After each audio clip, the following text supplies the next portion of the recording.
This example explained to determine the strain energy of beam of a cantilever beam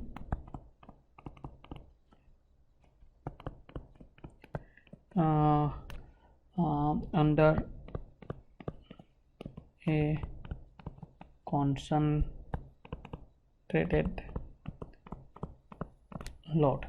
The beam that has given is this one, and it has a load P and it has a length L. So we need to find the strain energy for this given beam. Now first of all, for this beam, if I break this beam in any distance at distance x, that distance could be any distance, and if I break that beam, and let's say this has a load P, it has these three component: axial force, and it has the shear force, and it has this moment.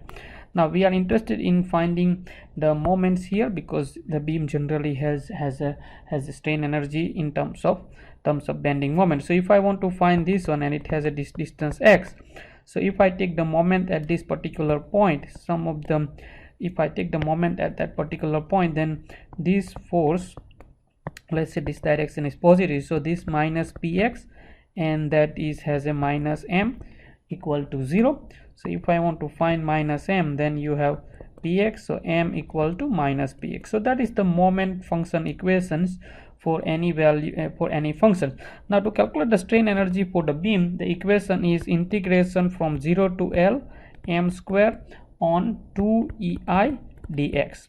Now in here we can substitute the value m square, which is minus px square on 2ei dx. If I simplify further, I can say that square minus p square times x square on 2ei dx. That will give you further 0 to L, that minus p square become p square 2ei dx, and I can take this constant value out of this integration, which is p square to ei constant value 0 to L x square dx. And if I further simplify p square on 2ei, and integration of x square become x cube on 3 0 to L, and if I simplify further, I should get this L cubed on 3 minus 0 cube on 3 would give me p square on 2ei L cubed on 3 minus 0.